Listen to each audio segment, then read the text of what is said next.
Okay,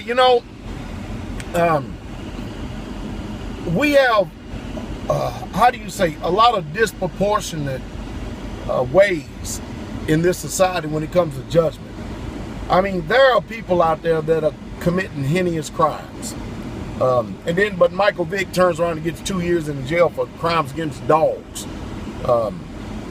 And our justice system, let's just face the fact. Let's just face the truth. Our justice system is jacked up to the core. It really, truly needs to be revamped. The whole thing needs to be just burned to the ground, and we need to start all over again with some sound, competent people. Now, what is sound, though, given the way that people process thought today? I mean, people believe that alternative lifestyles is sound. It wasn't too long ago that I had somebody that, they literally crucified me in their disparaging comments because I drew an analogy, polygyny versus homosexuality.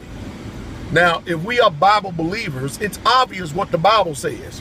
But man, these people act like that polygyny was something abominable, and I've searched this thing. I'm a student of the word. I know clearly what the creator universe thinks and says about the homosexual lifestyle. You need to go read it for yourself and find out, because telling you is not going to do any good.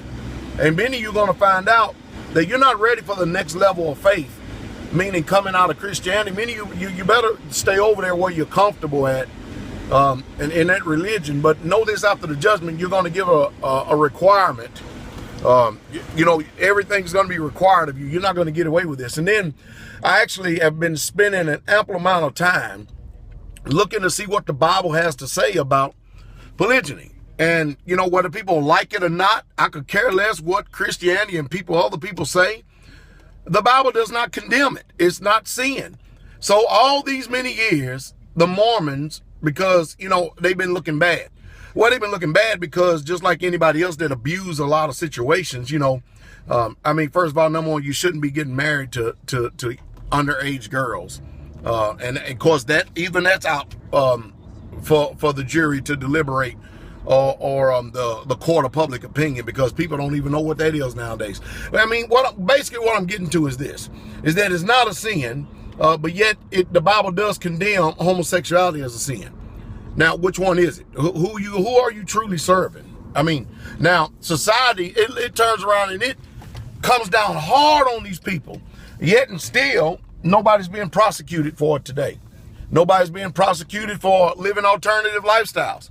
Whether we like it or not, the fabric of this country is changing. Everything about this country is changing. And it's literally, I keep telling you, the decline is on. And I'm amazed at how that people can condemn a biblical lifestyle and give a pass on a lifestyle that the Bible, literally condemns. The Father actually destroyed the creator of the universe, destroyed a whole entire city and a providence for their alternative lifestyle. But today they get laws passed by the Supreme Court, laws passed by the state, politicians, even our president is for the alternative lifestyle. But I think that that people should live free. You have a right to make choices and decisions in this world. I may not agree, but after all, you're not living your life to please me. If you care or even believe that there's such thing as a creator of the universe, your life should be lived in approval of what he says in his law, statutes, and commandments. Now, even that's your choice. You're not going to have any issue and trouble with me. You choose to not believe that there's a creator. That's your prerogative. That's your choice. That's your decision. What you do in your private time, none of my business. I know people like Pastor, what in the world? But we have laws at Straightway. We have rules. We have regulations. All the people under my watch. And there's just certain things we just simply will not tolerate. I guess I'm coming on that at the edge of the heels of this Ray Rice situation, where this NFL football player knocked out his wife or girlfriend at the time. He's still his wife because he had sex with her in the elevator in Las Vegas. And of course, they try to do a lot of cover up and stuff. And, you know, that's one of my pet peeves. I can't stand men hitting a wife. You know, in our early years, Sister Carol and I, we argued just like anybody else did. And let me tell you something. Black women got a mouth on them that most black men just simply can't handle. I would leave the house or go outside or you know, I just wouldn't tolerate, because I would get myself out of the area, because I knew and I know what I can do to her. And but she didn't, you know, she wasn't the type of woman that she'd push buttons like it. But some of you women today, whoo, you get so mad. You don't understand that your mouth is gonna allow you to override your ass. And you need to learn how to keep your mouth shut when you're dealing with men, because men are not going to take all this back talking and all this other stuff. And society, yeah, you look like victims and stuff, but let's just tell the truth. A lot of times you women are not innocent. You need to learn how to be quiet.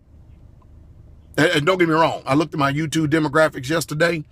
77% male, 23% female. So my male population is going up and the female population is going down. Let's just tell the truth. Go in the Bible and read what you will see the character of a biblical woman, and see if you see that happening in our society today. If you see any of these holy women, point them out to me and show me so I know. But I don't agree with men beating up on women. I think they're cowards, literally cowards. That's what I believe. That's my choice. That's my decision. They don't need falling out for me. But, you know, we got a lot of things we need to really look into and evaluate, because this European model, this Christian world, has totally jacked up everything. I mean, it's bad the way they got us thinking. It's just off the chain.